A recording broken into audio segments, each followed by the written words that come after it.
ప్రియమైన దేవుని బిడ్డలందరికీ నా ప్రత్యేకమైన వందనాలు తెలియజేసుకుంటున్నాను. ఈరోజు ఒక ప్రాముఖ్యమైన అంశాన్ని ఆలోచన చేద్దాము. అదేమంటే వణుకు పుట్టిస్తున్న బైబిల్. వణుకు పుట్టిస్తున్న బైబిల్, పంచలూడిన మతోన్మాదం. వీరికి బైబిల్ అంటే చాలా భయమేస్తుంది. బైబిల్ పేరు చెప్తే వీరికి వణుకు పుడుతుంది. ఇంకా గట్టిగా చెప్పాలంటే ఆ నల్లట్ల పుస్తకము అంటున్నారు వీరు. నల్లట్ల పుస్తకం చూడగానే వీరికి దడ పుట్టుకొస్తుంది. ఆ బైబిల్ చూసేసరికి వీరికి ఎక్కడ లేని కోపము వచ్చి వీరు తోటి సహోదరుల మీద, ప్రజల మీద రెచ్చిపోతున్నారు. ఈ మధ్య కాలంలో నిమ్స్ హాస్పిటల్లో ఒక సహోదరి, అక్కడ పనిచేసే నర్సు కొంతమందికి కొన్ని బైబిల్స్ ఇవ్వడం జరిగింది. అయితే ఆ బైబిల్స్ నచ్చిన వారు తీసుకుంటారు, నచ్చని వారు మాకు వద్దు అని చెప్తారు. అక్కడికి కరాటే కళ్యాణ్ గారు వెళ్ళి ఆ బైబిల్స్ పంచిన ఆ సిస్టర్ మీద గొడవకి దిగారు వీరు. ఆ సిస్టర్ మీద గొడవ పడటమే కాకుండా ఆవిడ మీద కంప్లైంట్ చేస్తాను, అది చేస్తాను, ఇది చేస్తానని ఆవిడను మాటలతో బెదిరించడం జరిగింది. ఒకవేళ నిజంగా కంప్లైంట్ చేయాలనుకుంటే పై ఆఫీసర్లకి కంప్లైంట్ ఇవ్వచ్చు. ఆయన చూడడానికి వచ్చాను, మీరు ఏసై ముక్కుకోండి బాగుంటాడని చెప్పారట. ఇక్కడ కూడా కొంతమంది పుస్తకాలు చూసాను, అక్కడ ఏసుక్రీస్తు ఫోటోలు పెట్టారు. మీరు మొత్తం టోటల్ గా మీరు చేయాల్సింది వైద్యం, మీరు చేస్తుంది వైద్యం ముసుగులు మతం మార్పు. మీరు ఏసైలో దండం పెట్టుకున్నారా లేదా, ఇవన్నీ ఎందుకు చెప్తున్నారు? మీరు హెచ్ఓడి దగ్గర పదండి, మీరు ముందు హెచ్ఓడి దగ్గరికి పదండి. మీరు చేస్తుంటే తప్ప కాదా? ఇది ఎందుకు చేశారు మీరు? నేను కావాలని తీసుకున్నానండి. చెప్పండి సమాధానం చెప్పండి. క్రిస్మస్ సందర్భంగా సపోజ్ క్రిస్మస్ జరిగినప్పుడు అందరికి హాస్పిటల్ మొత్తము బైబిల్స్ డిస్ట్రిబ్యూట్, భగవద్గీత ఇస్తాం, పంచుతారు. ఇప్పుడు మూడు మేకలు పీక్కోలేనాడు దేవుడు ఏంటి? వైద్యానికి మూడు మేకలు పీక్కోలేడు అంట ఎందుకు అంటాను తెలుసా? నా భగవద్గీత చదివే వాళ్ళకి తెచ్చిచ్చిన కంప్లైంట్ చేయొచ్చు. అంతటితో ఆగకుండా దేవుణ్ణి దూషించింది. క్రైస్తవులు దైవముగా నమ్మే యేసుక్రీస్తుని ఆవిడ దూషించింది. ఏమన్నదంటే, 3 మేకులు పీక్కోలేకపోయాడు మీ దేవుడు ఒక దేవుడా? మీ 3 మేకులు పీక్కోలేని దేవుడు మీ దేవుడు ఒక దేవుడా అని యేసుక్రీస్తుని అవమానంగా, క్రైస్తవ్యానికి అవమానంగా మాట్లాడింది. ఈవిడే కాదు, చాలామంది మతోన్మాదులు 3 మేకులు 2 చెక్కలనే పీక్కోలేకపోయాడు మీ దేవుడని చెప్తున్నారు. అయితే వీళ్ళకి ఒక విషయం అర్థం కావట్లేదు.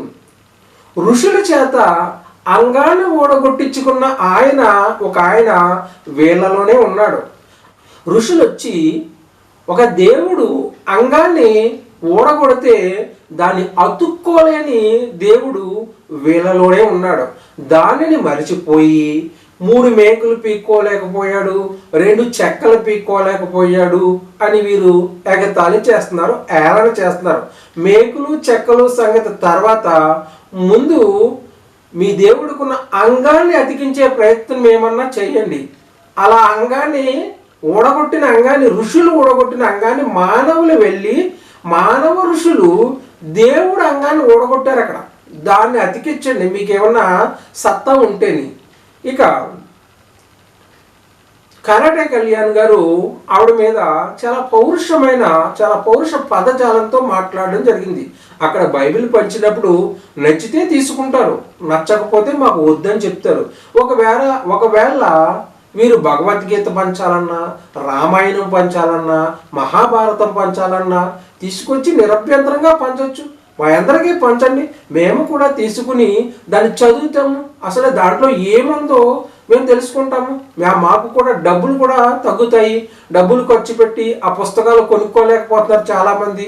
ఒకవేళ మీకు అంత ప్రేమ ఉంటే హిందువులందరికీ కూడా మీరు భగవద్గీత పంచండి, రామాయణం పంచండి, మహాభారతం పంచండి. అంతేగాని బైబిల్ పంచే వారి మీద కక్ష.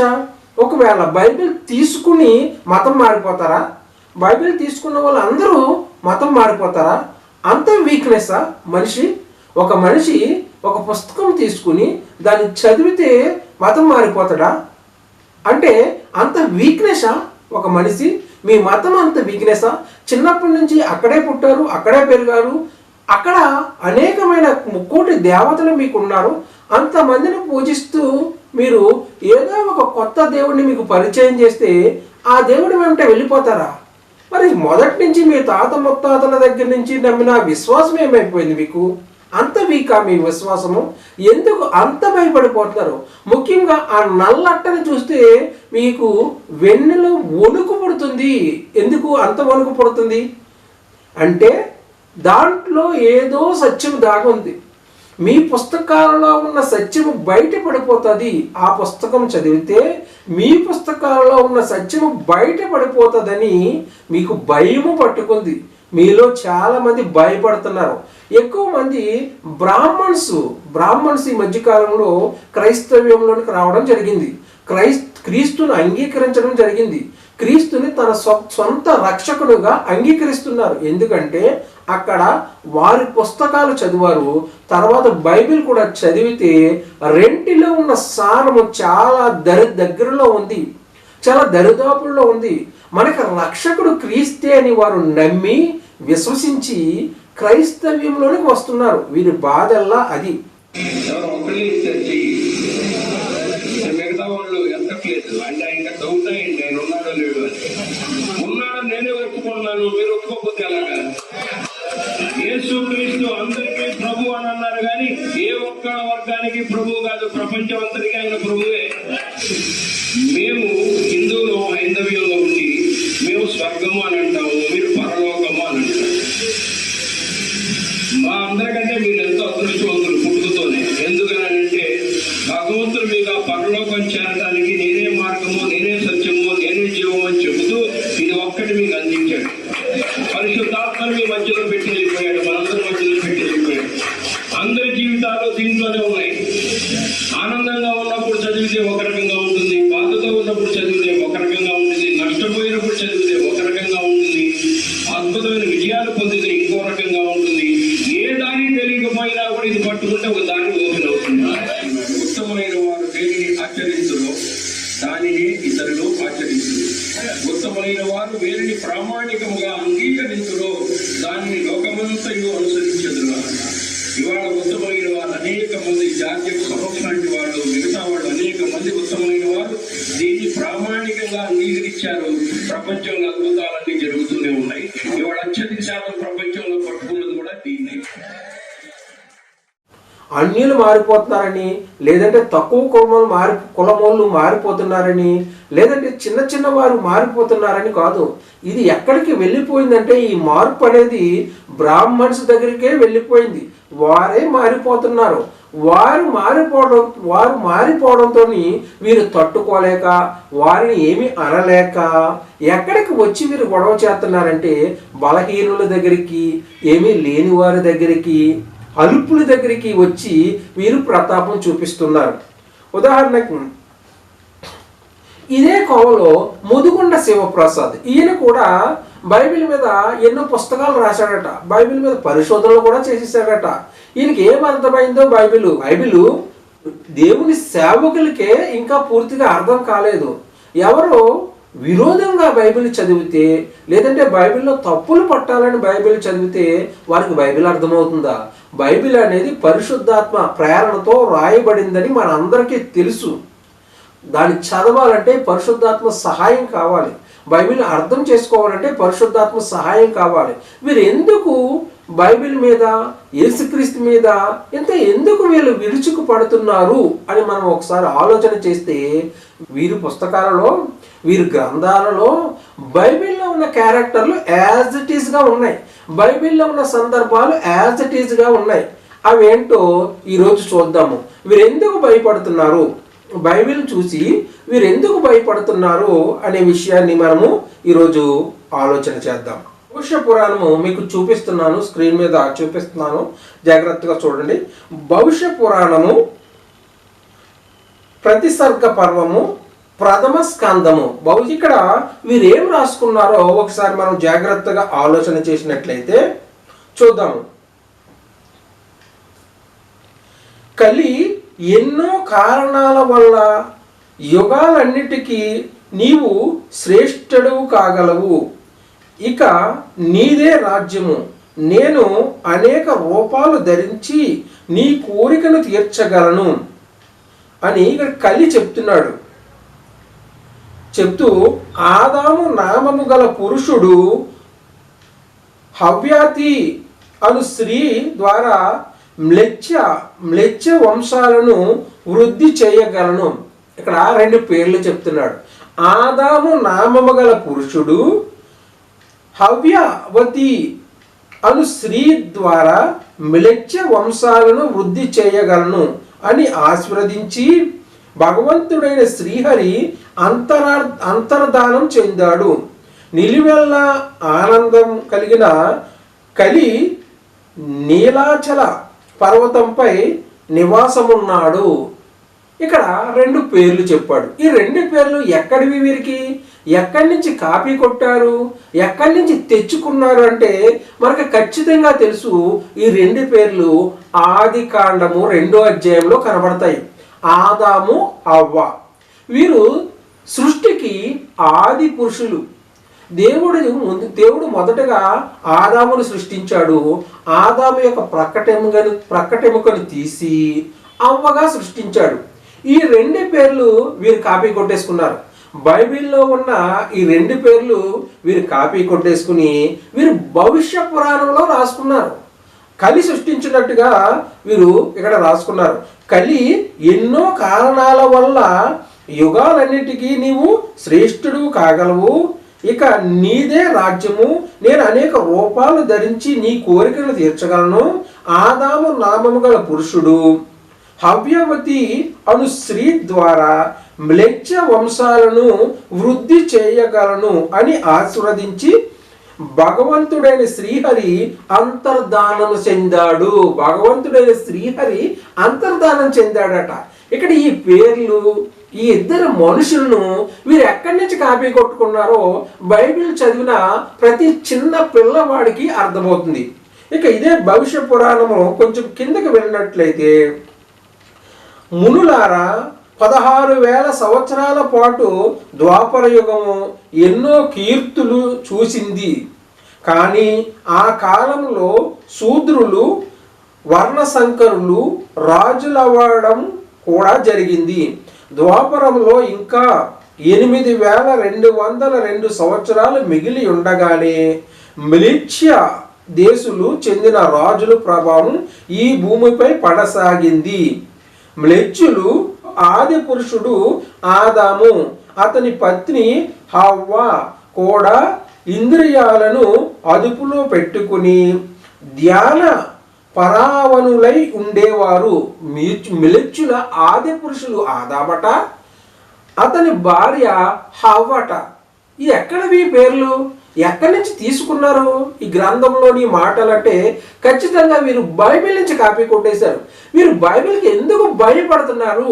బైబిల్ పేరు చెప్తే వీరికి పంచలు ఎందుకు తడిసిపోతున్నాయి అని మనం ఆలోచన చేసినట్లయితే ఇలాంటి విషయాలు బయటపడిపోతాయి. బైబిల్ గురించి వీరు అందుకే భయపడుతున్నారు.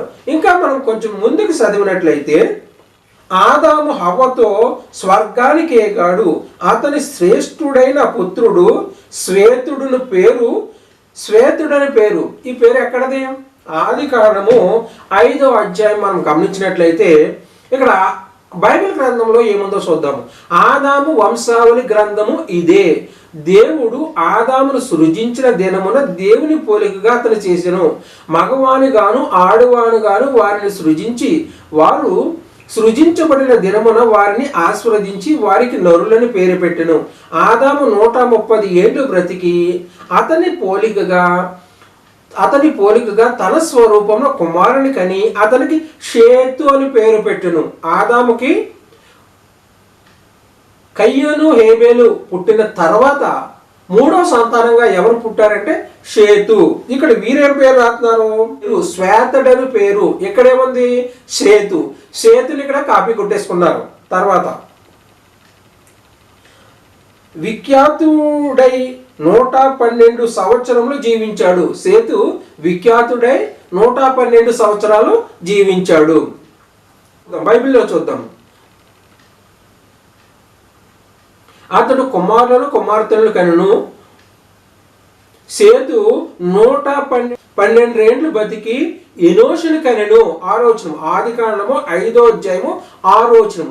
సేతు 112 ఏండ్లు బ్రతికి ఎనోషుని కనెను. ఎనోషుని కన్నాడట. ఇక్కడ వీరేం రాసుకున్నారు? శ్వేతుడు పేర విఖ్యాతుడై 112 సంవత్సరములు జీవించాడు. అతని పుత్రుడు అనూహయను వాడు తండ్రి కంటే కొంచెం తక్కువగా కాలం శాసనం చేశాడు. అతని బైబిల్ చూద్దాం. సేతు 112 ఏండ్లు బ్రతికి ఎనోషును కనెను. ఇక్కడ ఎనోషు పేరు ఇక్కడ ఏం రాశారు వీళ్ళు? అనూహయాను.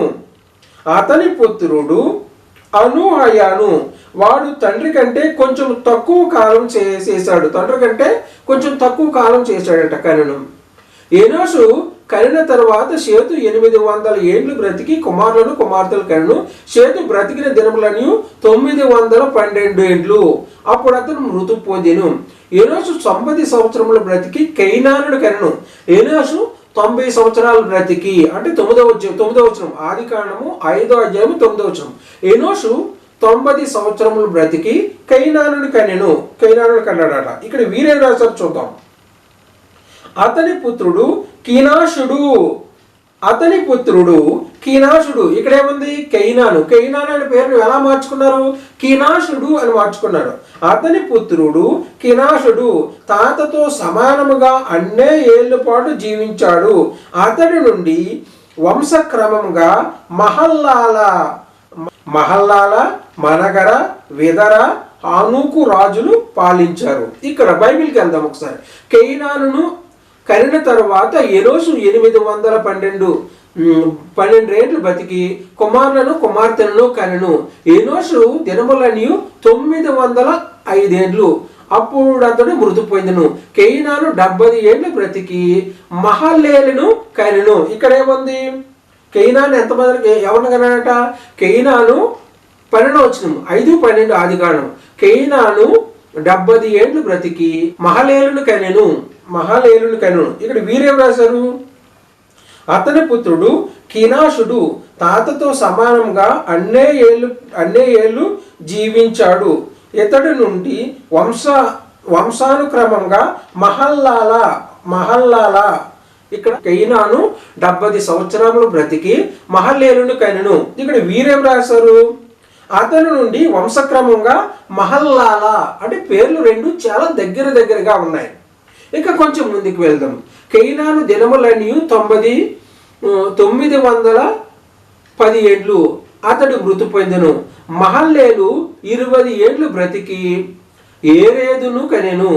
ఏరేదును కనిన తర్వాత మహల్లేలు 830 ఏండ్లు బ్రతికి కుమారులను కుమార్తెలను కనెను. ఏరేదు మహల్లేలు దినములని 890 ఏండ్లు. అప్పుడు అతడు మృతి పొందెను. ఏరేదు 162 ఏండ్లు బ్రతికి హానోకును కనెను. ఇక్కడ వీరేం రాసుకున్నారో చూద్దాం. ఏరేదు, విరద, హానూక రాజులు పరిపాలించారు. ఈ మహానగరాన్ని మహల్లాల నగరాన్ని ఎవరు పరిపాలించాడట? విరద, హానూకు రాజులు పరిపాలించాడు. అంటే మహల్లేలు యొక్క సంతానం నుంచి విరద పుట్టాడట, హానోకు పుట్టాడట. ఎవరి విరద హానోకు అంటే 19వ వచనము, హానోకును కనెను. మహల్లేలు దినములని 16 ఏరేదును కనిన తర్వాత మహల్లేలు 830 ఏండ్లు బ్రతికి కుమారులను కుమార్తెలను కను. మహల్లేలు 600 ఏండ్లు బ్రతికి ఏరేదును కనెను. ఏరేదు పేరే ఇక్కడ ఏం రాసుకున్నారు వీళ్ళు? విరద అని రాసుకున్నారు. తర్వాత హానోకు పేరు ఏం రాసుకున్నారు? అనూకా అని రాసుకున్నారు. బైబిల్ గ్రంథంలో ఆదికాండము 5వ అధ్యాయము 27వ వచనం నుంచి చూద్దాం. ఆదికాండము 5వ అధ్యాయం 27వ వచనం. మెతుషుల దినములన్నీ 969 ఏండ్లు. అప్పుడు అతడు మృతి పొందెను. 182 బ్రతికి ఒక కుమారుని కని భూమిని యెహోవా శపించినందున కలిగిన మన చేతులు కష్టము విషయములో మన పని విషయంలోనూ ఇతడు మనకు నెమ్మది కలుగజేయనని అతనికి నోవహు అని పేరు పెట్టినం. లెమెకు నోవహును కనిన తర్వాత 190 ఏండ్లు బ్రతికి కుమారులను కుమార్తెలను కనెను.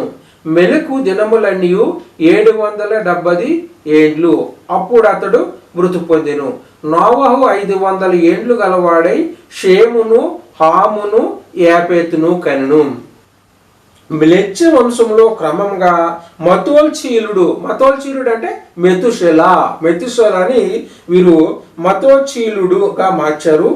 లొమకుడు అంటే లెమెకు అనే పేరుని ఆదికాండము 5వ అధ్యాయము 28వ వచనంలో ఉన్న లెమెకు అనే పేరుని లొముకుడు అని రాసుకున్నాడు. ఇక నోవహు గారి పేరునైతే న్యూహుడు అని రాసుకున్నారు. న్యూహుడు జన్మించారు. ఈ న్యూహుడే నోవా అంటే పేరు కూడా ఇక్కడ యాజ్ ఇట్ ఈజ్ గా పెట్టేశారు, నోవా. న్యూహునికి 3 కొడుకులు, సీముడు, షముడు, బావుడు. న్యూహుడికి అంటే నోవాకి 3 కొడుకులు. నోవహు కొడుకులు ఎవరంట? షీముడు, షాముడు, బావుడు. ఇక్కడ నోవహు కుమారులు ఎవరు? షేము, హాము, యాపెతు. మనకు బైబిల్లో ఉన్నాయి. షేము, హాము, యాపెతు. వీరు ఎలా రాసుకున్నారు? షీముడు, షముడు, బావుడు. చూడండి, పేర్లు కూడా సేమ్ యాజ్ ఇట్ ఈజే ఉన్నాయి. ఎక్కడ కూడా ఏమి మార్పు లేవు. ఇక కొంచెం ముందుకు వెళ్దాం. సావధానముగా ఉండు, నేటికి 7వ దినమున ప్రళయం రాబోతుంది. ఓ భక్త శ్రేష్ఠ, నువ్వు అందరిని తోడుకొని ఒక నావ పైకెక్కి ప్రాణాలు దక్కించుకో. ప్రళయం తరువాత నువ్వు గొప్ప విఖ్యాత వ్యక్తివైపోతావు. భగవద్దేశము మేరకు న్యూహుడు ఒక పరమ దృఢమైన నావను తయారు చేశాడు. అంటే దేవుని ఆజ్ఞ మేరకు న్యూహుడు అనగా నోవహు ఒక ఓడను తయారు చేశాడట, ఒక నావను తయారు చేశాడట. ఆదికాండం 6వ అధ్యాయము 15వ వచనం చూద్దాం. ఆదికాండము 6వ అధ్యాయం 15వ వచనం. 14వ వచనం. స్థితి సారకు మానుతో నీ కొరకు ఓడను చేసుకొనుము. అరలు పెట్టి ఓడను చేసి లోపటను వెలపటను దానికి కీలు పొయ్యవలను. 15. నీవు దాని చేయవలసిన విధం ఇది. ఆ ఓడ 300 మూరల పొడవు, 50 మూరల వెడల్పు, 30 మూరల ఎత్తు గలదై ఉండవలను. జాగ్రత్తగా గుర్తుపెట్టుకోండి.